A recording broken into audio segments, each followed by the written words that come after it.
Subscribe மற்றும் bell ஐக்கானை press பண்ணிங்க அப்படின்னா எங்கள் வீடியோஸோட நோட்டிஃபிகேஷன் உடனுக்குடனே கிடைக்கும்.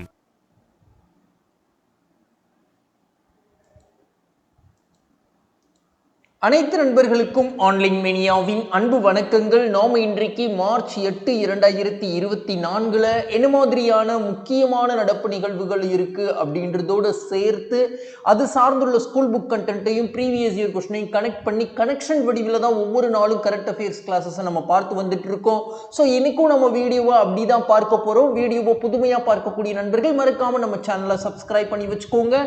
வாங்க இன்னைக்கான கிளாஸஸ்ல என்னெல்லாம் இருக்கு அப்படின்றத பார்க்க ஆரம்பிக்கலாம். பிஃபோர் நேற்று நாம என்ன படிச்சோமோ அதை ரிவைஸ் பண்ணும் விதமாக இங்கு 3 இமேஜஸ் கொடுக்கப்பட்டிருக்கு. சோ 3 இமேஜஸையும் நல்லா பாருங்க. இது சார்ந்து ஒரு செயற்கைக்கோள் பற்றி படிச்சோம். அந்த செயற்கைக்கோளுடைய பெயரை மற்றும் மறக்காம கமெண்ட் பாக்ஸ்ல சொல்லுங்க. வாங்க இன்னைக்கான ஃபர்ஸ்ட் டாபிக் என்ன இருக்குன்னு பார்க்க ஆரம்பிக்கலாம். இன்னைக்கான ஃபர்ஸ்ட் டாபிக் நாம என்ன பார்க்க போறோம் அப்படின்னா, இந்திய மாநிலங்களின் கொள்கை உருவாக்குவதற்கு புதிய தளம் அப்படின்றது உருவாக்கப்பட்டிருக்கு. அந்த தளத்தை உருவாக்கிய அமைப்பு எது அப்படின்னு கேட்டிருக்காங்க. ஓகேங்களா? அப்போ இந்தியாவில் இருக்கக்கூடிய மாநிலங்கள்ல பாலிசி டெவலப்மெண்ட்டுக்கு ஏற்ற ஒரு பிளாட்ஃபார்ம் அப்படின்றது இன்ட்ரடியூஸ் பண்ணியிருக்காங்க. ஸோ அந்த பிளாட்ஃபார்முடைய நேம் என்ன அப்படின்னு கேட்டிருக்காங்க. ஸோ இந்த கேள்விக்கான மிகவும் சரியான விடை அப்படின்னு பார்த்தோம்னா நித்தி ஆயோக் தான் அந்த பிளாட்ஃபார்மை உருவாக்கியிருக்காங்க. ஸோ அந்த பிளாட்ஃபார்முடைய பெயர் என்ன? நித்தி ஆயோக் ஃபார் ஸ்டேட்ஸ் அப்படின்னே உருவாக்கியிருக்காங்க. ஓகேங்களா? ஸோ எந்த அமைப்பு உருவாக்குனாங்களோ அந்த அமைப்புடைய பெயர்லயே அந்த பிளாட்ஃபார்முடைய அந்த தளத்துடைய பெயரும் ஆரம்பிக்குது. அது சார்ந்த விவரங்களை நம்ம பார்க்கலாம். அதற்கு முன்பாக மேற்கூறிய ஆப்ஷன்ஸ்லாம் இதற்காக வைக்கப்பட்டது.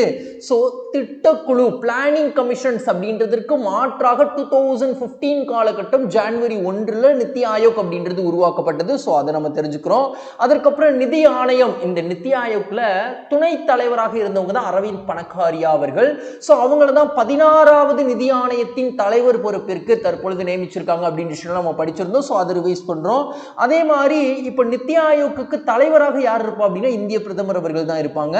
ஸோ அது மாதிரி மண்டல குழுவுக்கு யார் தலைவராக இருப்பாங்க அப்படின்னா உள்துறை அமைச்சர் தான் இருப்பாங்க. ஜோனல் கவுன்சிலுக்கு ஹோம் மினிஸ்டர் தான் வந்து தலைவராக இருப்பாங்க அப்படின்றது தெரிஞ்சுக்கணும். ஓகேங்களா? ஸோ நாம இப்போ என்ன படிச்சிருக்கோம் அப்படின்னா, நித்தி ஆயோக் வந்து ஒரு தளத்தை உருவாக்கி இருக்காங்க. அந்த தளம் எதற்கானது அப்படின்னா மாநிலங்களின் கொள்கை உருவாக்கத்திற்கு உதவி பண்ணும் விதமாக அந்த தளம் உருவாக்கப்பட்டிருக்கு அப்படின்னு சொல்றாங்க. ஓகேங்களா? சரி, இது சார்ந்த விவரங்கள் என்ன இருக்குன்னு பார்க்க ஆரம்பிக்கலாம். சோ நித்தி ஆயோக் அப்படின்னா என்ன? National institution for transforming India அப்படின்றது அதோடைய விரிவாக்கம். ஸோ 2015 தொடங்கப்பட்டது. திட்டக்குழுக்கு மாற்றாக உருவாக்கப்பட்டது. இவங்க என்ன பரிந்துரை பண்ணுவாங்க? இந்திய வளர்ச்சி பாதைக்கான கொள்கைகள் சார்ந்த விஷயங்களை பரிந்துரை பண்ணுவாங்க. ஒரு திங்க் டேங்காக இவங்க வந்து என்ன பண்ணுவாங்க அப்படின்னா செயல்படுவாங்க. இவங்க சொல்ற எல்லாத்தையுமே மத்திய அரசு கேட்கணுமா அப்படின்னா கண்டிப்பாக கேட்கணும்னு தேவை இல்லை. ஓகேங்களா? ஸோ அதற்கப்புறம் புதிதாக உருவாக்கிய தளத்துடைய பேர் என்ன? நித்தி ஃபார் ஸ்டேட்ஸ் அப்படின்ற தளம் தான் உருவாக்கப்பட்டிருக்கு. ஸோ இந்த தளத்தை தொடங்கி வச்சது மத்திய தகவல் தொழில்நுட்ப தொழில்துறை அமைச்சர் தான் மெய்டி அப்படின்னு சொல்றாங்க. Ministry of information and technology அவங்க தான் வந்து என்ன பண்ணிருக்காங்க? தொடங்கி வச்சிருக்காங்க. சோ புதிய தளத்தின் பணி மாநிலங்கள் முக்கிய துறைகளில் சிறந்த திட்டங்களை வகுப்பதற்கு இந்த தளங்கள் உதவிகரமாக இருக்கும் அப்படின்னு சொல்றாங்க. சோ முன்னுரிமை துறைகளின் எண்ணிக்கை அப்படின்னு பார்த்தோம்னா 10 துறைகள் முன்னுரிமை துறைகள் பிரியாரிட்டி செக்டாராக பார்க்கப்படுது. அதுல முக்கியமான துறைகள் அப்படின்னா வேளாண் துறை, கல்வித்துறை, சுற்றுலா, நீர் மேலாண்மை, அப்புறம் சிறு குறு நடுத்தர தொழில் நிறுவனங்கள், இது சார்ந்த துறைகள்லாம் மேம்படுத்தும் விதமாக மாநிலங்கள் என்ன பண்றாங்க அப்படின்னா கொள்கைகளை வகுக்கிறாங்க. அந்த கொள்கையில பெஸ்டா இருக்கக்கூடிய கொள்கைகளை எடுத்து எல்லா மாநிலங்களுக்கும் விரிவுபடுத்தும் ஒரு வாய்ப்பாக இந்த தளம் உருவாக்கப்பட்டிருக்கு. நித்தி ஃபார் ஸ்டேட்ஸ் அப்படின்ற பிளாட்ஃபார்ம். ஓகேங்களா? சோ இப்போ இந்த தளத்தில் கிடைக்கப்படக்கூடிய விஷயங்கள் அப்படின்னு பார்த்தோம்னா 7000க்கும் மேற்பட்ட சிறந்த நடைமுறைகள், என்னென்ன கொள்கைகள்லாம் சிறந்த பெஸ்டா இருக்கோ அதெல்லாம் அங்க உட்புகுத்தப்பட்டிருக்கும் அப்படின்னு சொல்றாங்க. 5000 கொள்கை ஆவணங்கள் அதில் உட்புகுத்தப்பட்டிருக்குன்னு சொல்றாங்க. 900 தரவு தொகுப்புகள் அதில் உட்புகுத்தப்பட்டிருக்கும். முன்னேறிய மாநிலங்களின் போக்குகள் சார்ந்த விஷயங்களும் அதில் பதிவிடப்பட்டிருக்கும். ஸோ அதை நாம என்ன பண்ணலாம் அப்படின்னா தெரிஞ்சுக்கிட்டு நம்ம மாநிலங்கள் என்ன பண்ணலாம் அந்த விஷயங்களை வந்து உட்புகுத்தி பார்க்கலாம் அப்படின்னு விஷயங்கள்லாம் இந்த தளத்தின் வாயிலாக தெரியப்படுத்துறாங்க அப்படின்னு தெரியும். ஓகேங்களா? சோ மாநிலங்களின் கொள்கை உருவாக்கத்திற்காக புதிய ஒரு தளம் நித்தி ஃபார் ஸ்டேட்ஸ் அப்படின்ற ஒரு தளத்தை உருவாக்கிய அமைப்பு நித்தி ஆயோக் அப்படின்ற விஷயங்கள் நம்ம படிச்சிருக்கோம். ஓகேங்களா? சரி, வாங்க அடுத்து நாம என்ன பார்க்க போறோம் அப்படின்னா ஒரு புக் கண்டென்ட் நித்தி ஆயோக் சார்ந்தே. ஓகேங்களா? ஸோ நித்தி ஆயோக்குடைய அமைப்பு முறை எப்படி இருக்கும், அதோடைய கட்டமைப்பு தான் பார்க்குறோம். ஒரு தலைவர் இருப்பாங்க, அவங்க இந்திய பிரதமர் தான் நித்தி ஆயோக்கு தலைவராக இருப்பாங்க. ஸோ துணைத் தலைவர் இருப்பாங்க, பிரதமரால் நியமிக்கப்பட்டவங்க. தலைமை நிர்வாக அதிகாரி இருப்பாங்க, பிரதமரால் நியமிக்கப்பட்டவங்க. தற்பொழுது நித்தி ஆயோக் அமைப்பின் தலைமை நிர்வாக அதிகாரியாக இருக்கக்கூடியவங்க யாரு அப்படின்றது மறக்காம கமெண்ட் பாக்ஸ்ல சொல்லுங்க. அது போக முழு நேர உறுப்பினர்கள், பகுதி நேர உறுப்பினர்கள் அதிகபட்சம் 2 பேர் இருக்கலாம், அலுவல் சாரா உறுப்பினர்கள் அதிகபட்சம் 4 பேர் இருக்கலாம் அப்படின்றது சொல்றாங்க. கவர்னிங் கவுன்சில் ஆளுநர் குழு அப்படின்றதுல முதலமைச்சர்கள், ஒன்றிய துணை ஆளுநர்கள்லாம் இருப்பாங்க. மண்டல குழு, மண்டல முதலமைச்சர்கள் மற்றும் துணைநிலை ஆளுநர்கள் இருப்பாங்க. ஸோ குறிப்பிட்ட துறைகளின் நிபுணர்கள், வல்லுநர்கள் மற்றும் துறை வல்லுநர்களை தேவைப்பட்ட எக்ஸ்பர்ட்ஸ் வந்து ஜாயின் பண்ண வச்சுப்பாங்க. ஓகேங்களா? ஸோ நாம இங்க என்ன பார்த்திருக்கோம் அப்படின்னா நித்தி ஆயோக்குடைய கட்டமைப்புகள் எப்படி இருக்கு அப்படின்றத நம்ம பார்த்திருக்கோம். ஓகேங்களா? ஒரு துணைத் தலைவர் இருப்பாரு, ஒரு சிஇஓ இருப்பாரு. ஸோ தலைவரா எப்பொழுதுமே இந்திய பிரதமர் தான் இருப்பாரு. இதெல்லாம் ரொம்ப வேலிடான ஒரு கொஸ்டின், நல்லா தெரிஞ்சுக்கணும். ஸோ பகுதி நேர உறுப்பினராக அதிகபட்சம் 2 பேர் தான் இருப்பாங்க, அலுவல் சாரா உறுப்பினர்கள் அதிகபட்சம் 4 பேர் இருப்பாங்க. அதையும் தெரிஞ்சுக்கணும். ஓகேங்களா? சரி, வாங்க அடுத்து வேற என்ன இருக்குன்னு பார்க்கலாம். அடுத்த விஷயம் நம்ம என்ன பார்க்க போறோம் அப்படின்னா நித்தி ஆயோக் சார்ந்து ஒரு ப்ரீவியஸ் கொஸ்டின் பார்க்குறோம்.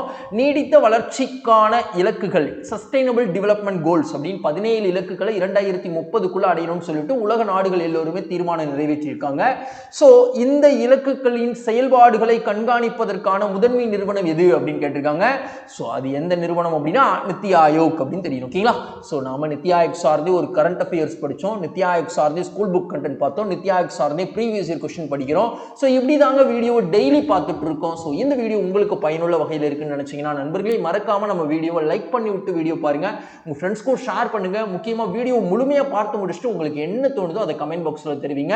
வாங்க இன்னைக்கான இரண்டாவது கேள்வி என்ன இருக்குன்னு பார்க்க ஆரம்பிக்கலாம். ஸோ இன்னைக்கான இரண்டாவது கேள்வி நம்ம என்ன பார்க்க போறோம் அப்படின்னா, இன்ஸ்பேஸ் நிறுவனம் தமிழ்நாட்டில் விண்வெளி தொழில்களை ஊக்குவிக்க எந்த முகமையுடன் ஒப்பந்தமிட்டுள்ளது அப்படின்னு கேட்டிருக்காங்க. ஓகேங்களா? ஸோ இன்ஸ்பேஸ் நிறுவனம் வந்து தமிழ்நாட்டில் விண்வெளி தொழிலை ஊக்குவிப்பதற்காக ஒரு நிறுவனத்தோடு புரிந்துணர்வு ஒப்பந்தமிட்டிருக்காங்க. அது எந்த நிறுவனம் அப்படின்னு கேட்டா என்ன சொல்லணும் அப்படின்னா டிட்கோ அப்படின்னு தெரியும். ஓகேங்களா? ஸோ இந்த நிறுவனத்தோடு தான் புரிந்துணர்வு ஒப்பந்தமிட்டிருக்காங்க. ஸோ அப்போ மேற்கூறிய ஆப்ஷன்ஸ்லாம், ஸோ இதெல்லாம் தமிழ்நாட்டில் தொழில் வளர்ச்சி முகமைகளாக இருக்கக்கூடிய நிறுவனங்கள். ஸோ முதல்ல தமிழ்நாட்டில் தொழில் வளர்ச்சி முகமையாக உருவாக்கப்பட்டது டிக் அப்படின்றது தான். ஓகேங்களா? சோ இந்த அமைப்பு வந்து 1940s காலகட்டத்தில் உருவாக்கிட்டாங்க. சோ அதுக்கப்புறம் சிப்காட் அப்படின்ற அமைப்பு ஓகேங்களா 1971 காலகட்டத்தில் உருவாக்குறாங்க. டான்சிப்கோ அப்படின்றது என்ன சொல்றாங்க அப்படின்னா 1970களில் உருவாக்குனாங்க. ஓகேங்களா? சோ இப்போ உங்களுக்கான கேள்வி என்னன்னா, டான்சி அப்படின்னு சொல்லிட்டு ஒரு தொழில் வளர்ச்சி முகமை இருக்கு. ஸோ இந்த தொழில் வளர்ச்சி முகமை எந்த ஆண்டு உருவாக்குனாங்க தமிழ்நாட்டில் அப்படின்றது சொல்லணும். ஸோ மேற்கூறிய 4மே தொழில் வளர்ச்சி முகமைகள் தான். இப்போ டிட்கோ அப்படின்ற அமைப்போட தான் இன்ஸ்பேஸ் அப்படின்ற நிறுவனம் புரிந்துணர்வு ஒப்பந்தமிட்டிருக்காங்க. எதற்காக? தமிழ்நாட்டில் விண்வெளி தொழில்களை அதிகப்படுத்துவதற்காக. ஓகேங்களா?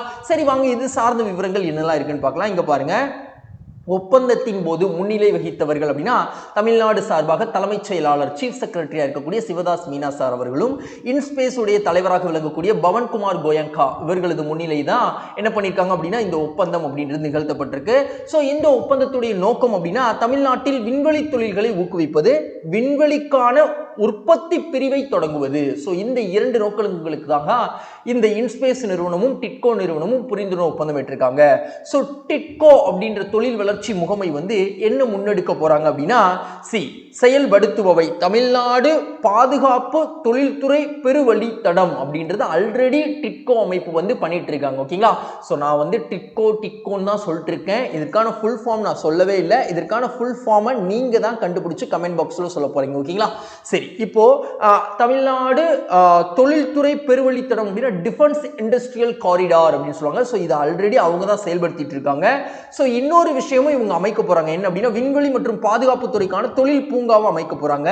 ஸோ திட்டமிட்டு இருக்காங்க என்ன 2000 ஏக்கர் பரப்பளவுல விண்வெளி தொழில்துறை மற்றும் உந்து சக்தி பூங்காவும் அமைக்கணும் அப்படின்னு சொல்லிட்டு பிளான் பண்ணியிருக்காங்க. ஸோ அந்த பூங்கால என்ன விஷயங்களை உருவாக்க போறாங்க அப்படின்னா திறன்மிகு மையத்தை உருவாக்க போறாங்க. ஸோ இப்போ இன்ஸ்பேஸ் என்ன பண்ண போறாங்க, அப்ப டிட்கோ இதெல்லாம் பண்ண போறாங்க, இன்ஸ்பேஸ் என்ன பண்ண போறாங்க, அந்த பூங்கால உற்பத்தி வசதியை பெருக்குவதற்கு சார்ந்த ஆலோசனைகள் வழங்குவாங்க. திறன் மிகுதி திறன்மிகு மையத்திற்கு தேவையான தொழில்நுட்ப வசதியை ஏற்படுத்தி கொடுப்பாங்க அப்படின்னு சொல்றாங்க. ஓகேங்களா? ஸோ இதை தான் வந்து இன்ஸ்பேஸ் நிறுவனம் பண்ண போறாங்க அப்படின்னு சொல்றாங்க. ஸோ பர்டிகுலரா தமிழ்நாட்டில் வந்து விண்வெளி சார்ந்த தொழில்துறையை ஊக்கப்படுத்துவதற்காக இந்த 2 நிறுவனங்களும் புரிந்துணர்வு ஒப்பந்தம் பெற்றிருக்காங்க அப்படின்றது நம்ம படிச்சிருக்கோம். ஓகேங்களா? அடுத்து நாம என்ன பார்க்க போறோம் அப்படின்னா ஒரு புக் கண்டென்ட் பார்க்க போறோம். தமிழ்நாட்டில் இருக்கக்கூடிய தொழில் வளர்ச்சி முகமைகள் அப்படின்னு சொல்றாங்க. ஓகேங்களா? ஸோ சிப்காட் 1971. ஸோ என்ன விரிவாக்கம்? State industries promotions corporations of Tamil Nadu அப்படின்னு சொல்றாங்க. ஓகேங்களா? ஸோ அதுக்கப்புறம் என்ன சொல்றாங்க? டான்சிட்கோ 1970 அப்படின்னு சொல்லிட்டாங்க. ஸோ அதற்கான விரிவாக்கமும் கொடுத்திருக்காங்க. டிட்கோ 1965 நம் மாநிலத்தில் தொழில் தோட்டங்களை நிறுவுவதற்கும் தொழிற்சாலைகளை மேம்படுத்துவதற்கும் உதவும் மற்றும் ஒரு அரசாங்க நிறுவனம் அப்படின்னு சொல்லிட்டாங்க. ஓகேங்களா? ஸோ அதுக்கப்புறம் tech Tamil Nadu industrial investment corporations 1949 ரொம்ப பழமையான ஒரு நிறுவனம். ஸோ அதை நம்ம தெரிஞ்சுக்கிட்டாச்சு. ஓகேங்களா? ஸோ இதெல்லாம் நம்ம ஸ்கூல் புக்கில் கொடுக்கப்பட்டது, அதை நம்ம தெரிஞ்சிருச்சு. அடுத்து நாம என்ன பார்க்க போறோம் அப்படின்னா ஒரு ப்ரீவியஸ் இயர் கொஸ்டின் பார்க்க போறோம். ஸோ இந்த ப்ரீவியஸ் இயர் கொஸ்டின் பாருங்க, விண்வெளித்துறை சார்ந்தே தான் பார்க்குறோம். விக்ரம் சாராபாய் ஸ்பேஸ் சென்டர் எங்க இருக்கு அப்படின்னு கேட்டிருக்காங்க. திருவனந்தபுரத்தில் இருக்கு. ஸோ குலசேகரப்பட்டினம் அப்படின்றது தூத்துக்குடி மாவட்டத்தில் இருக்கு. ஸோ 2வது ஏவுதள மையமாக இந்திய பிரதமர் அவர்கள் சமீபத்திய காலங்களில் திறந்து வச்சாங்க. ஸோ அதை நம்ம அலைடா தெரிஞ்சுக்கிட்டாச்சு. அடுத்து நாம என்ன பார்க்க போறோம் அப்படின்னா இன்றைக்கான 3வது கேள்வி, தமிழ்நாட்டில் 2024ஆம் ஆண்டுக்கான ஔவையார் விருதிற்கு தேர்வானவர் யார் அப்படின்னு கேட்டிருக்காங்க. ஸோ இந்த கேள்விக்கான மிகவும் சரியான விடை பாமா அவர்கள், ஒரு எழுத்தாளர். ஸோ இவங்க தேர்வாகி இருக்காங்க ஔவையார் விருதுக்கு 2024க்கு. அப்போ மேற்கூறிய ஆப்ஷன்ஸ்லாம் அமிர்த கௌரி அவர்கள் கபிலர் விருதுக்கு தேர்வானாங்க அப்படின்னு நம்ம படிச்சோம். அஜ்முல் கான் அப்படின்றவங்க உமரு புலவர் விருதுக்கு தேர்வானாங்க. எழிலரசு அப்படின்றவங்க இளங்கோவடிகள் விருதுக்கு தேர்வானாங்க. ஸோ கபிலர், உமரு புலவர், இளங்கோவடிகள் இவங்கெல்லாம் யாரு? ஸோ இவங்கெல்லாம் ஒரு கவிஞர்கள், தமிழ் கவிஞர்கள். ஸோ இவங்களது பெயர்ல தமிழக அரசு விருது கொடுத்துட்டு இருக்காங்க. ஸோ அவங்களுக்கு ரீசெண்டா அறிவிச்சதையும் நம்ம ரிவைஸ் பண்ணிட்டாச்சு. ஔவையார் அவர்களும் ஒரு கவிஞர் அப்படின்னு தெரியணும். ஸோ பாமா அவர்களுக்கு 2024ஆம் ஆண்டுக்கான விருது அறிவிக்கப்பட்டிருக்குன்னு தெரியணும். சரி, ஏன் இவங்களுக்கு அறிவிச்சிருக்காங்க அந்த காரணம் தெரியணும்ல, அதை நம்ம பார்த்துடலாம். ஸோ ஔவையார் விருது அப்படின்றது தமிழ்நாட்டில் சமூக சீர்திருத்தம், மகளிர் மேம்பாடு, மத நல்லிணக்கம், மொழி தொண்டு, கலை, அறிவியல், பண்பாடு, கலாச்சாரம் இந்த மாதிரியான துறைகளில் தொண்டாற்றக்கூடிய பெண்களுக்கு கொடுக்கப்படக்கூடிய ஒரு விருதுன்னு சொல்லிட்டாங்க. ஸோ எழுத்தாளர் பாமா 2024ஆம் ஆண்டிற்கு தேர்வாகி இருக்காங்க. இவங்களுடைய இயற்பெயர் அப்படின்னு பார்த்தோம்னா பாஸ்டினா சூசைராஜ் அப்படின்னு சொல்றாங்க. ஓகேங்களா? சரி, ஏன் இவங்களை தேர்வு பண்ணியிருக்காங்க? எவ்வளவோ எழுத்தாளர் இருக்காங்க, இவங்களை தேர்வு பண்ணியிருக்காங்கன்னா காரணம் என்னன்னா இலக்கியத்தின் மூலமாக தலித் மக்களின் குரலாக ஒலித்து சமூக தொண்டாற்றியாங்க. அதனால இந்த எழுத்தாளரை தேர்வு செஞ்சிருக்கோம் அப்படின்னு சொல்றாங்க. ஓகேங்களா? ஸோ விருது வழங்கப்படும் நாள் ஆண்டுதோறும் சர்வதேச மகளிர் தினம் மார்ச் 8 விருது வழங்குறாங்க. ஸோ மார்ச் 8 சர்வதேச மகளிர் தினம். இந்த வருஷம் என்ன மைய கருத்து வச்சிருக்காங்க ஐநா அப்படின்றத நீங்க சொல்லணும். இதை நீங்க சர்ச் பண்ணி தான் சொல்ல போறீங்க, ஏன்னா இது நான் உங்களுக்கு சொல்லியே கொடுக்கல. ஓகேங்களா? ஸோ இந்த வருஷம் என்ன கருப்பொருள் ஐநா வச்சிருக்காங்க மார்ச் 8 மறந்துடக்கூடாது. கேள்வி ரொம்ப முக்கியமான கேள்வி. சரி, அடுத்து தொடக்கம் 2012 அப்படின்னு சொல்லிட்டாங்க. பரிசு தொகை 1.5 லட்சம் ரூபாய். புகழ்பெற்ற புதினம் அப்படின்றது இவங்க எழுதினது. ஓகேங்களா? ஸோ புதினம் அப்படின்னு தெரியணும். ஸோ புகழ்பெற்ற புதினம் அப்படின்னா கருக்கு அப்படின்றத 2000ஆவது ஆண்டுல ஆங்கில மொழியில மொழிபெயர்த்திருக்காங்க. கிராஸ் வேர்ட் புக் அப்படின்ற விருதையும் பெற்றிருக்கு. ஓகேங்களா? ஸோ இவங்களுடைய நூல்கள் அப்படின்னு பார்த்தோம்னா கருக்கு, சங்கதி, வன்மம், மனுஷி போன்ற நூல்கள் எழுதியிருக்காங்க. ஸோ அது போக சிறுகதை அப்படின்னா கிசும்புக்காரன், கொண்டாட்டம், ஒரு தாத்தாவும் எருமையும் போன்ற சிறுகதைகளை இவங்க எழுதியிருக்காங்க. ஸோ இப்படிப்பட்ட எழுத்தாளராகிய பாமா அவர்களுக்கு தான் 2024ஆம் ஆண்டிற்கான ஔவையார் விருது அப்படின்றதுக்கு தேர்வாகி இருக்காங்க அப்படின்னு விஷயம் நம்ம படிச்சிருக்கோம். ஓகேங்களா? சரி, வாங்க அடுத்து நாம என்ன பார்க்க போறோம் அப்படின்னா ஔவையார் சார்ந்து நம்ம ஸ்கூல் புக்ல என்ன சொல்லியிருக்காங்க அதை தான் நம்ம பார்க்க போறோம். அதாவது தமிழ் சமூகத்துல பெண்களின் பங்கை பற்றி விவாதிக்கையில் ஔவையார் பற்றி பேசாம இருக்கவே முடியாது அப்படின்னு சொல்லிட்டாங்க. ஔவையார் என்றால் மதிப்பிற்குரிய பெண் அப்படின்னு பொருளாம். ஓகேங்களா? ஸோ அதை ஃபர்ஸ்ட் தெரிஞ்சுக்கோங்க. அதுக்கப்புறம் என்ன சொல்றாங்க, தமிழ் இலக்கியத்திற்கு எந்தெந்த பெண்மணிகள் எல்லாம் முக்கிய பங்களிக்கிறாங்களோ ஸோ அவர்களுக்கு ஔவையார் என்று பட்டப்பெயரிடுவது வழக்கமான ஒரு விஷயமாக இருக்கு அப்படின்னு சொல்லிட்டாங்க. ஸோ சங்க காலத்துல, அதாவது வெவ்வேறு காலத்தில் வாழ்ந்த 6 பெண்கள் தமிழ் புலவர்களுக்கு என்ன பண்ணிருக்காங்க, பெண்பால் தமிழ் புலவர்களுக்கு ஔவையார் அப்படின்ற பெயர் சூட்டப்பட்டிருக்குன்னு சொல்றாங்க. ஸோ ஔவையாரும் சோழர்களும் சிறந்து விளங்குனதற்கு காரணம் என்ன சொல்றாங்க அப்படின்னா இலக்கியம், கலாச்சாரம், உலகளாவிய அறநெறி, அரசியல் தன்மை, போர், அமைதி மற்றும் ராஜதந்திரம் போன்றவற்றில் இவர்கள் பெரிய தாக்கத்தினை ஏற்படுத்தினர் அப்படின்னு சொல்றாங்க. ஔவையார் 1ஆம் மற்றும் 2ஆம் நூற்றாண்டு காலகட்டத்தை சார்ந்தவங்க, திருவள்ளுவர் மற்றும் கபிலரின் சமகாலத்தவர் அப்படின்னு சொல்லிட்டாங்க. ஓகேங்களா? ஸோ இப்போ அடுத்து நாம என்ன பார்க்க போறோம், ஒரு ப்ரீவியஸ் இயர் क्वेश्चन பார்க்க போறோம். ஸோ இதுவும் ஔவையார் சார்ந்தே பார்க்கிறோம். எவ்வளி நல்லவர் ஆடவர் அவ்வழி நல்லை வாழிய நிலனே என்று பாடிய புலவர் யார் அப்படின்னு கேட்டிருக்காங்க. சோ ஔவையார் அப்படின்னு தெரியும். ஓகேங்களா? அடுத்து நாம என்ன பார்க்க போறோம்? ஜல் சக்தி அமைச்சகம் அணைகளுக்கான சர்வதேச சிறப்பு மையத்தை அமைக்க எந்த கல்வி நிறுவனத்துடன் தற்பொழுது ஒப்பந்தமிட்டுள்ளது அப்படின்னு கேட்டிருக்காங்க. So Bangalore IISc, Indian institute of science பெங்களூர்ல இருக்கு. ஸோ இந்த கல்வி நிறுவனத்தோடு தான் இப்போ என்ன பண்ணியிருக்காங்க, ஜல்சக்தி அமைச்சகம் அணைகளுக்கான சர்வதேச மையத்தை கிரியேட் பண்ணும் விதமாக புரிந்துணர்வு ஒப்பந்தம் பெற்றிருக்காங்க. ஸோ இதற்கு முன்பாகவே இந்தியாவில் முதல் முறையாக ஐஐடி ரூர்க்கியில அணைகளுக்கான சர்வதேச சிறப்பு மையத்தை உருவாக்கணும்னு சொல்லிட்டு அந்த வளாகத்திற்கான புரிந்துணர்வு ஒப்பந்தம் விட்டிருந்தாங்க, ஏற்கனவே விட்டிருந்தாங்க. ஸோ தற்பொழுது பெங்களூர் ஐஏஎஸ்சியில் புரிந்துணர்வு ஒப்பந்தம் பெற்றிருக்காங்க. ஸோ மேற்கூறிய ஆப்ஷன்ஸ். ஸோ இப்போ நாம அணைகளுக்கான சர்வதேச சிறப்பு மையம் பார்க்கிறோம். சோ நீர்களை சுத்திகரிக்கக்கூடிய, நீர்களில் இருக்கக்கூடிய மாசுகளை கண்டறிவதற்காக ஒரு கருவி அப்படின்றது கண்டுபிடிக்கப்பட்டது சென்னை ஐஐடி மூலமாக. நாம் அதெல்லாம் படிச்சிருக்கோம். சோ அதை ரிவைஸ் பண்றோம். ஐஐஎம் சாம்பல்பூர் அப்படின்றது சமீபத்திய காலங்களில் இந்திய பிரதமர் அவர்களால் திறந்து வைக்கப்பட்ட ஒரு கல்வி நிறுவனம். ஓகேங்களா? சோ அதை நம்ம ரிவைஸ் பண்ணிட்டாச்சு. அது போக சென்னை ஐஐடி இலங்கையில வளாகத்தை தொடங்குவதற்கு முயற்சி பண்ணிட்டு இருக்காங்க அப்படின்னு விஷயம் பார்த்தோம். ஓகேங்களா? சோ தற்பொழுது பெங்களூர் ஐஏஎஸ்சி, ஜல்சக்தி அமைச்சகம் இரண்டு பேரும் சேர்ந்து அணைகளுக்கான சர்வதேச சிறப்பு மையத்திற்கான புரிந்துணர்வு ஒப்பந்தம் விட்டிருக்காங்க அப்படின்னு விஷயம் பார்த்திருக்கோம். அடுத்து நாம என்ன பார்க்க போறோம் அப்படின்னா, இப்போ இது சார்ந்த அணைகளுக்கான சர்வதேச சிறப்பு மையம் அப்படின்றது என்ன மாதிரியான ஒரு சென்டரா இருக்க போகுது அப்படின்னா, ஜல்சக்தி அமைச்சகத்திற்கு ஒரு தொழில்நுட்ப பிரிவாக இது செயல்படும் அப்படின்னு சொல்றாங்க. ஓகேங்களா? ஸோ செயல்பாடு உள்நாட்டு மற்றும் வெளிநாட்டு அணை உரிமையாளர்களுக்கு அவங்க கேட்கக்கூடிய கேள்விகளுக்கு பதில் சொல்றது, அது போக அணைகள் சார்ந்த ஆராய்ச்சியில் ஈடுபடுறது, அது போக அணைகள் சார்ந்த தொழில்நுட்ப ஆதரவை வழங்குவது. ஸோ இதெல்லாம் ஈடுபடக்கூடியவங்க தான் சர்வதேச அணைகளுக்கான சிறப்பு மையமாக பார்க்கப்படுது. ஸோ ஒப்பந்த காலம் 10 ஆண்டுகள் செயல்படும் இந்த ஐஏஎஸ் பெங்களூரில் தொடங்கப்பட உள்ள அணைகளுக்கான சர்வதேச சிறப்பு மையம் அப்படின்னு சொல்லியிருக்காங்க. இல்ல அப்படின்னா அணை மறுசீரமைப்பு திட்டம் முடியும் வரைக்கும் அது செயல்பாட்டில் இருக்கும் அப்படின்னு சொல்லியிருக்காங்க. சோ மையத்தின் பணி அறிவியல் ஆராய்ச்சி மூலம் அணை பாதுகாப்பில் உள்ள சவால்களுக்கு தீர்வு காண்பதுதான் இந்த சர்வதேச அணைகளுக்கான சிறப்பு மையத்துடைய பணியாக பார்க்கப்படுது. சோ இதற்காக நிதி ஒதுக்கீடு 118.05 கோடி ஒதுக்கப்பட்டிருக்கு அப்படின்னு விஷயங்கள் சொல்லிட்டாங்க. அடுத்து நாம என்ன பார்க்க போறோம் அப்படின்னா, ஒரு புக் கண்டென்ட். இந்த புக் கண்டென்ட்ல அணை சார்ந்து ஓரிரு தகவல்களை தெரிஞ்சுக்க போறோம். உலகின் மிகப்பெரிய புவியீர்ப்பு அணை அப்படின்னு எதை சொல்லணும்? பக்ரானங்கள் அப்படின்னு சொல்லணும். ஸோ சட்லஜ் ஆறுகளுக்கு இடையில் கட்டப்பட்டுள்ளது. பஞ்சாப், ஹரியானா, ராஜஸ்தான் இந்த அணை மூலமாக பயனடைகிறாங்க அப்படின்னு தெரிஞ்சுக்கணும். ஓகேங்களா? உலகின் மிக நீளமான அணை அப்படின்னா ஹிராகுட் அணை அப்படின்னு தெரியணும். ஓகேங்களா? ஸோ மகாநதி குறுக்க கட்டப்பட்டது, ஒடிசா பயனடைகிறாங்க. தெஹிரி அணை அப்படின்னு சொல்லுவாங்க. ஓகேங்களா? ஸோ மிகவும் உயரத்தில் கட்டப்பட்ட ஒரு அணை அப்படின்னு சொல்லுவாங்க. பாகிரதி ஆறின் குறுக்கே கட்டப்பட்டது, உத்தரகண்ட்ல இருக்கு. நம்ம தமிழ்நாட்டில் மேட்டூர் அணை அப்படின்னு சொல்லுவாங்க. சோ காவிரி ஆறின் குறுக்கே கட்டப்பட்டுள்ளது, தமிழ்நாட்டில் இருக்கு அப்படின்னு தெரியணும். ஸோ கல்லணை தமிழ்நாட்டில் இருக்குல்ல, ஸோ இந்த கல்லணையை எந்த மன்னன் கட்டினாரு அப்படின்றத மறக்காம கமெண்ட் பாக்ஸில் சொல்லுங்க. அடுத்து நாம என்ன பார்க்க போறோம் அப்படின்னா, ஒரு ப்ரீவியஸ் இயர் கொஸ்டின் பார்க்க போறோம். ஸோ 2024 ஜனவரி மந்த்ல கேட்கப்பட்ட ஒரு கேள்வி, தேசிய ஜல் ஜீவன் இயக்கத்தின் இயக்குநராக விளங்குபவர் யார் அப்படின்னு கேட்டிருக்காங்க. மனோஜ்குமார் சாஹூ அப்படின்னு தெரியும். ஓகேங்களா? ஸோ அதை நம்ம தெரிஞ்சுக்கிட்டாச்சு. அடுத்து நாம என்ன பார்க்க போறோம் அப்படின்னா, இன்னொரு ப்ரீவியஸ் இயர் கொஸ்டின் பாருங்க. எந்த ஆண்டு அணை பாதுகாப்பு மசோதா மாநிலங்களவையில் நிறைவேற்றப்பட்டது? 2019. ஓகேவா?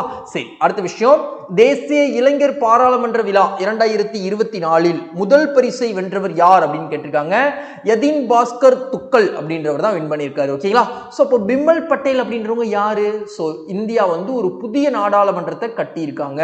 ஸோ அது எந்த நாளில் திறந்தாங்க அப்படின்றத நீங்க சொல்லுங்க. இந்த புதிய நாடாளுமன்றத்தை வடிவமைத்தவர் யாருன்னு கேட்டால் என்ன சொல்லணும்? பிமல் பட்டேல் அப்படின்னு சொல்லணும். ஓகேங்களா? ஸோ உமாநந்தினி அவர்கள் யாரு அப்படின்னா தமிழ்நாட்டில் இருக்கக்கூடிய ஒரு மாணவி. ஓகேங்களா? ஸோ தேவாரம் பாடுவதில் சிறப்புற்று திகழக்கூடிய ஒரு மாணவி. ஸோ புதிய நாடாளுமன்றம் திறப்பு விழாக்கு தமிழ்நாட்டில் இருந்து ஒரு மாணவி அழைக்கப்பட்டாங்க. அவங்க பேர் தான் உமாநந்தினி அப்படின்னு தெரியும். ஓகேங்களா? ஸோ லிசிப்ரியா அப்படின்றவங்க யாரு? லிசிப்ரியா கங்குஜம் அப்படின்னு சொல்லுவாங்க. ஸோ இவங்க என்ன பண்ணாங்க அப்படின்னா, ஐநா காலநிலை மாற்ற மாநாடு அப்படின்றது எங்க நடைபெற்றது?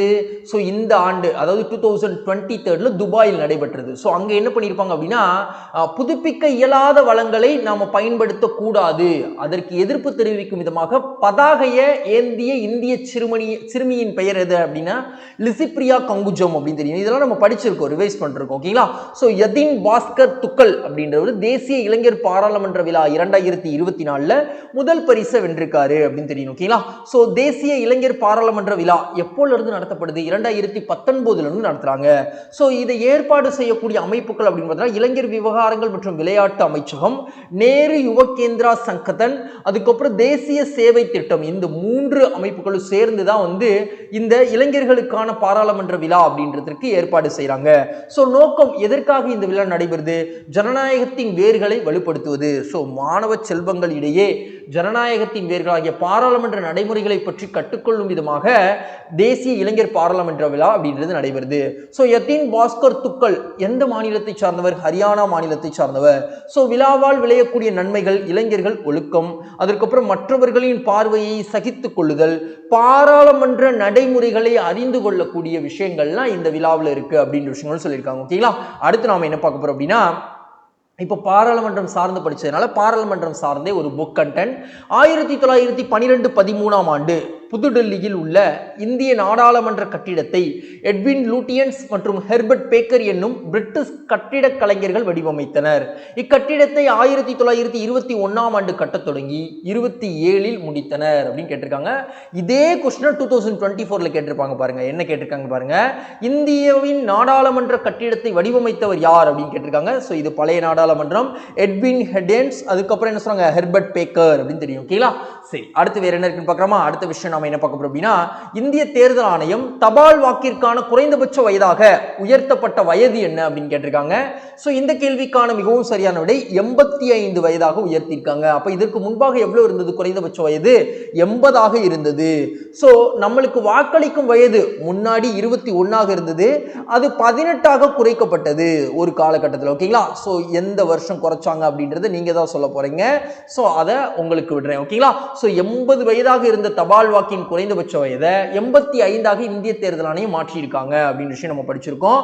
சரி, அடுத்து இங்க பாருங்க, திருத்தப்பட்டவை அப்படின்னு பார்த்தோம்னா, தேர்தல் நடத்தை விதிகள் 1961 இந்திய தேர்தல் ஆணையம் திருத்தியிருக்காங்க. சோ தபால் மூலம் வாக்களிக்க தகுதியான மூத்த குடிமக்களின் குறைந்தபட்ச வயது 85ஆக மாற்றி அமைக்கப்பட்டிருக்கு. சோ தற்போதைய மொத்த வாக்காளர்கள் 96.88 கோடி நபர்கள் இந்தியாவில் இருக்காங்க.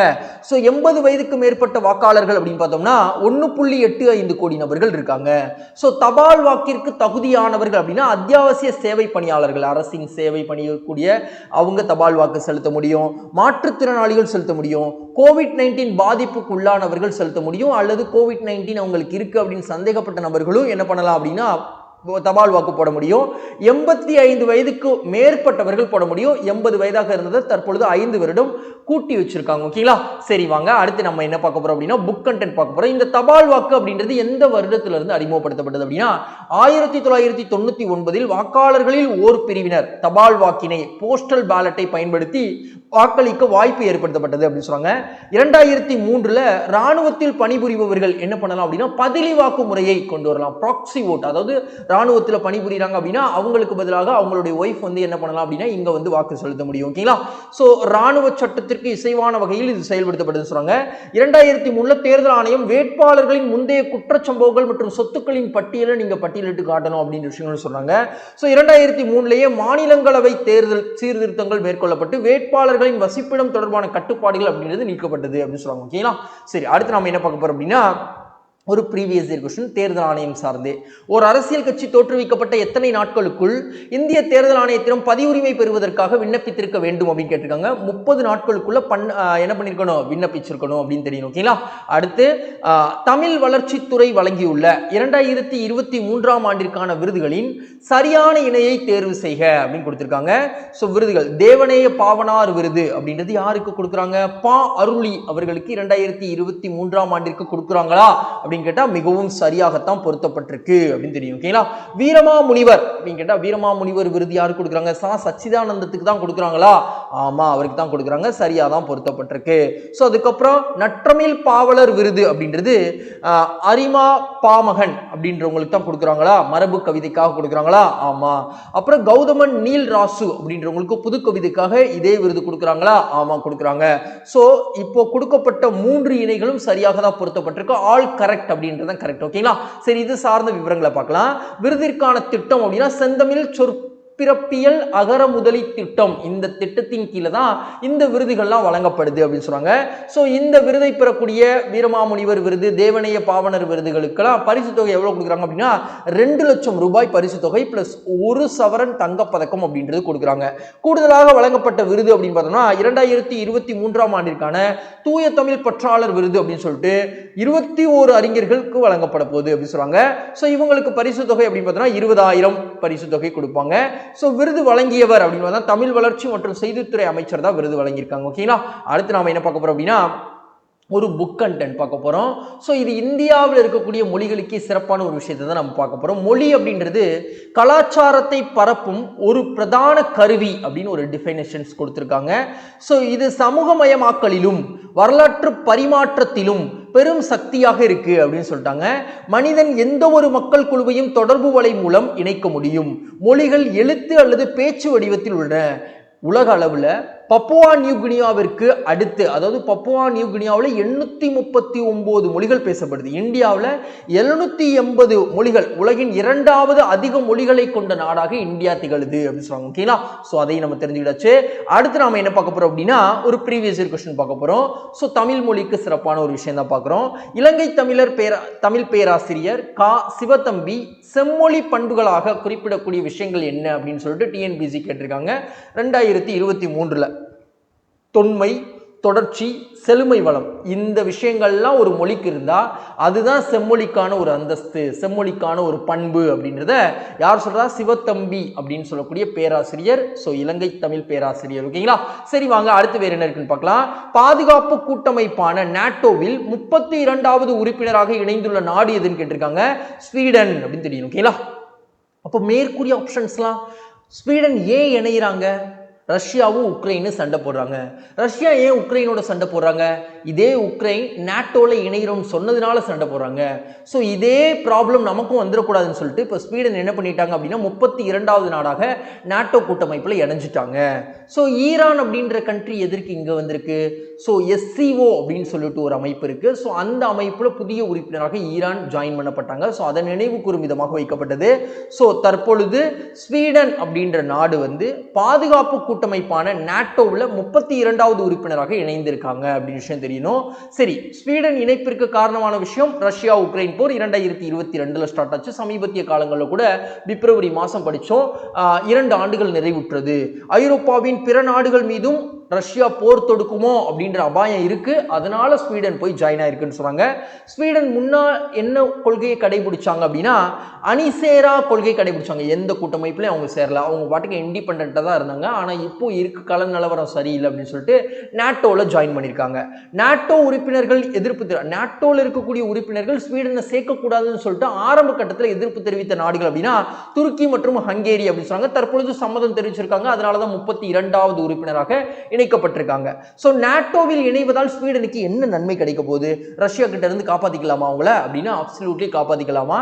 உறுப்பு நாட்டிற்கு எதிராக போர் தொடுக்கப்பட்டால், அதாவது ரஷ்யா ஸ்வீடன் மேல ஒரு போரை தொடுத்தாங்க அப்படின்னா அமைப்பின் மொத்த உறுப்பினர்கள் ரஷ்யா மேல என்ன பண்ணுவாங்க? போர் தொடுப்பாங்க. அந்த அமைப்புல இணையாத வரைக்கும் தான் சேஃப்டி இல்லை. சேஃப்டி அப்படின்னா அந்த அமைப்புல இணைஞ்சிட்டோம் அப்படின்னா அமெரிக்காவே அந்த போருக்குள்ள வரும் அப்படின்னு சொல்றாங்க. ஓகேங்களா, சரி, இது சார்ந்து நம்ம ஸ்கூல் புக்ல எதுவும் சொல்லியிருக்காங்களா? சொல்லியிருக்காங்க. இப்போ இந்த நாட்டோ ஒப்பந்தம் அப்படின்றது எப்போ போடப்பட்டது? 1949. நாட்டோனா என்ன? வட அட்லாண்டிக் ஒப்பந்த நாடுகளின் கூட்டமைப்பு அப்படின்னு சொல்றாங்க. ஸோ இது மேற்கு உலக நாடுகளுடன் போரில்லா அமைதி காலத்தில் அமெரிக்காவும் மேற்குலக நாடுகளும் இணைந்து உருவாக்கிய ஒரு கூட்டமைப்பு அப்படின்னு சொல்றாங்க. ஸோ இதுல 31 நாடுகள் இருக்குன்னு சொல்லியிருப்பாங்க. இப்போ ஸ்வீடன் 32வது நாடாக இணைஞ்சிருக்காங்க. Belgium, Denmark, France, Iceland, Italy, Luxembourg, Netherlands, Norway போன்ற நாடுகள்லாம் இதுல இருக்காங்க. ஸோ இவங்க என்ன பண்ணுவாங்க? இந்த கூட்டமைப்பில் இருக்கக்கூடிய ஒரு நாடு மேல எந்த நாடாவது போர் தொடுத்தா இந்த நாடுகளில் இருக்கக்கூடிய கூட்டமைப்புகள் கலந்து ஆலோசிச்சு எல்லோருமே சேர்ந்து என்ன பண்ணுவாங்க? அந்த நாடை எதிர்ப்பாங்க. ஸோ அதான் நாட்டோல இருக்கக்கூடிய ஒரு வலிமையான ஒரு விஷயம் அப்படின்னு தராங்க. ஓகேங்களா, அடுத்து நாம என்ன பார்க்க போறோம் அப்படின்னா சமீபத்திய நிகழ்வுடன் சரியாக பொருத்துக. முதலாவது தேசிய படைப்பாளி விருது அப்படின்றத இந்திய பிரதமர் அவர்கள் இன்னைக்கு மார்ச் 8ல வழங்குறாங்க. ஸோ இது எதற்கான விருது அப்படின்னா ஜென்சி இளம் சமூகத்தை ஊக்குவிக்கும் விதமாக கொடுக்கப்படக்கூடிய ஒரு விருதாக பார்க்கப்படுது. ஓகேங்களா? ஸோ ஜென்சி அப்படின்னு சொல்லக்கூடியது இளைஞர்களை குறிப்பிடக்கூடிய ஒரு வார்த்தை.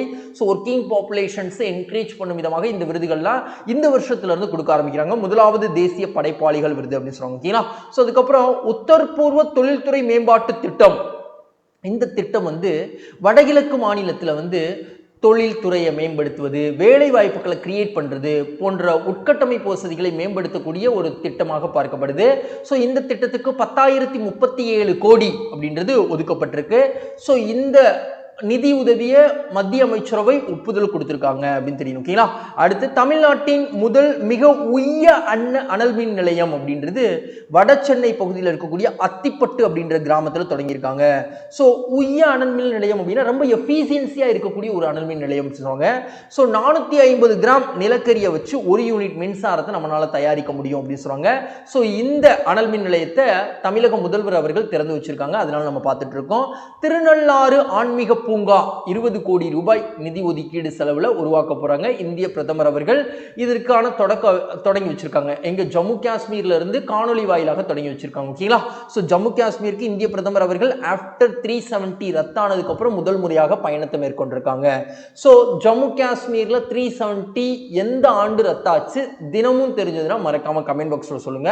அடுத்து ப்ரீவியஸ் இயர் क्वेश्चन பாருங்க. எங்க பாருங்க, மக்கள் தொகை மாற்றத்தின் எந்த நிலை குறைந்த பிறப்பு விகிதம் மற்றும் குறைந்த இறப்பு விகிதத்தை வகைப்படுத்துகிறது அப்படின்னு கேட்டிருக்காங்க. சோ ஸ்டேஜ் 3 தான் குறைந்த பிறப்பு விகிதம் குறைந்த இறப்பு விகிதத்தை சுட்டி காட்டுகிறது அப்படின்னு தெரியும். ஓகேங்களா? சோ அதுக்கப்புறம் எந்த வகையான விளையாட்டு போட்டியில் பதக்கம் வென்றவர்களுக்கு மத்திய அரசில் வேலை அப்படின்றது அறிவிக்கப்பட்டுள்ளது அப்படின்னு கேட்டிருக்காங்க. கேலோ இந்திய விளையாட்டு போட்டியில் யாரெல்லாம் பதக்கம் வென்றிருக்காங்களோ அவங்களுக்கு அரசு வேலை வாய்ப்புகள் கிரியேட் பண்ணி கொடுக்கப்படும் அப்படின்னு சொல்லிட்டு மத்திய விளையாட்டுத்துறை அமைச்சர் வந்து இன்டிமேஷன்ஸ் கொடுத்திருக்காங்க. அதனால நம்ம இந்த விஷயத்தை பார்த்துட்டு இருக்கோம். சோ அது போக ஒலிம்பியாட் அப்படின்றது, கடந்த ஒலிம்பியாட் அப்படின்றது இந்தியாவில் தமிழ்நாட்டில் நடந்துச்சு, ரஷ்யாவில் நடக்க வேண்டியது அங்கே போர் நடந்ததுனால இந்தியாவில் நடந்துச்சு. ஸோ அடுத்த ஒலிம்பியாட் ஹங்கேரி பூடாபெஸ்ட்ல நடக்க போகுது அப்படின்னு சொல்லி நம்ம படிச்சிருந்தோம். ஸோ அதை ரிவைஸ் பண்ணியாச்சு. ஸோ ஆசிய தடகளத்தை பொறுத்த வரைக்கும் நாம என்ன பார்த்திருந்தோம் அப்படின்னா, ஆசிய தடகளத்தில் கிரிக்கெட் போட்டி அப்படின்றது புதிதாக இணைக்கப்பட்ட ஒரு விளையாட்டு அப்படின்னு பார்த்தோம். ஸோ நாம தான் தங்கப்பதக்கம் இந்தியா தான் பண்றது. ஓகேங்களா? ஸோ ஒலிம்பிக்ஸ் பொறுத்த வரைக்கும் பாரிஸ் ஒலிம்பிக் போட்டிக்கு முதல் முறையாக டேபிள் டென்னிஸ் போட்டியில நாம கலந்துக்க போறோம் அப்படின்னு விஷயம் நம்ம தகுதி பெற்றிருக்கோம் அப்படின்னு பார்த்தோம். ஓகேங்களா? ஸோ அதை நம்ம ரிவைஸ் பண்ணிட்டாச்சு. ஸோ தற்பொழுது கேலோ இந்திய விளையாட்டு போட்டிகளில் பதக்கம் வெல்லக்கூடிய வீரர் வீராங்கனைகளுக்கு மத்திய அரசில் வேலை வாய்ப்புகள் வழங்கப்படும் அப்படின்னு சொல்லிட்டு மத்திய அமைச்சர் இன்டிமேஷன்ஸ் கொடுத்திருக்காங்க. அதை நம்ம படிச்சிருக்கோம். ஓகேங்களா? அடுத்து நாம என்ன பார்க்க போறோம் அப்படின்னா ஒரு குயிக் ரிவிஷன்ஸ் தான். நித்தி ஆயோக் என்ன பண்ணிருக்காங்க அப்படின்னா ஒரு புதிய தளத்தை உருவாக்கி இருக்காங்க, நித்தி ஃபார் ஸ்டேட்ஸ் அப்படின்ற தளம். அது எதற்கானது அப்படின்னா மாநிலங்களின் கொள்கை வடிவமைப்பிற்கு உதவி பண்ணக்கூடிய ஒரு தளம் அப்படின்னு சொல்றாங்க. ஓகேங்களா? சோ அதுக்கப்புறம் இன்ஸ்பேஸ் நிறுவனம் வந்து டிட்கோ அப்படின்ற நிறுவனத்தோடு புரிந்துணர்வு ஒப்பந்தம் விட்டிருக்காங்க.